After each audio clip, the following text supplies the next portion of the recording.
This is a demonstration of the Kodiak Push-to-Talk solution, showing the two phones side by side.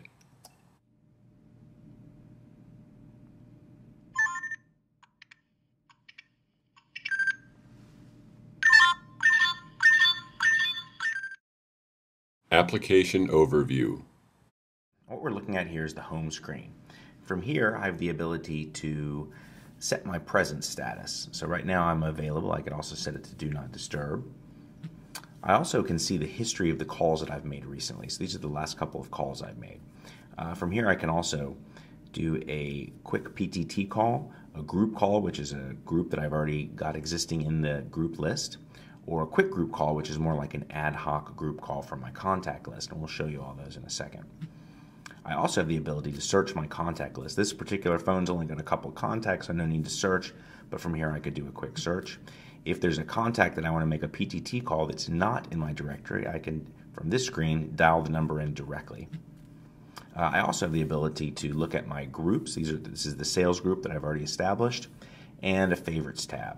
Favorites tab allows me to put groups or contacts that I talk to frequently directly into the favorites. So I can create a new favorite here. Let's say I want to make Susan a favorite.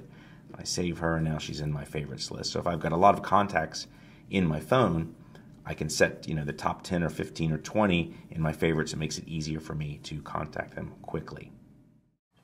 Missed call alert. So let's say Chris wants to make a PTT call to Susan, and he tries, but Susan's not available. So he may try a couple of times and eventually give up because Susan's left her phone at her desk. So he hangs up the call. What will happen is Susan, when she comes back to her desk, will have a missed call alert, and it says, "You have missed a private call from Chris. Please press the PTT button to call." So Susan can then just go ahead and push the button back and ask Chris what he needed. Updating presence status. From the home screen, I have the ability to select my present status. So I'm now here on the home screen on Chris's phone.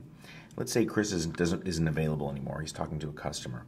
He can go to Do Not Disturb mode. When he clicks Do Not Disturb, you can see that not only does his phone give an indicator that he's in Do Not Disturb mode, and it tells him that here, but also on Susan's phone, now Chris has gone from green to red.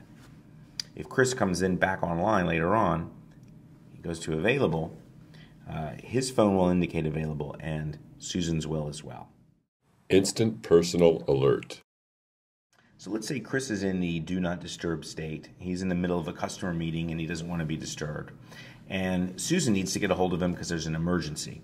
She sees that Chris is in the Do Not Disturb state. She tries to call him anyway. What will happen is she'll get a buzz and a button and a message that says the contact you are trying to call is in Do Not Disturb state. Okay, well, she's still got an emergency, so she needs to get him instantly. So she sends him what's called an instant personal alert. And all she has to do is press the alert button. The alert was successfully sent. And on Chris's side, he gets a note that says, "Susan sends you an instant personal alert. Please press the PTT button to call." Okay, he realizes there's an emergency. He steps out of his customer meeting, and he presses the call button. And he can go ahead and get in touch with Susan. Building a group. Okay, let's say I want to make a more permanent group because I talk to Nathan and Susan as a group frequently.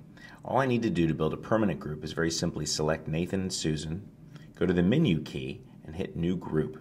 Here I have the option to give them a color. Let's say I want them to be green. I can put a picture in. You can see here that I've got Nathan and Susan selected, and I can also add other members if I want to. I can give the group a name, so we'll call this group Drivers, and then I'll save it. And what we'll see next is once the group is saved in my groups list, and I now have this green group Drivers, and I can select Drivers and now make a call to them anytime.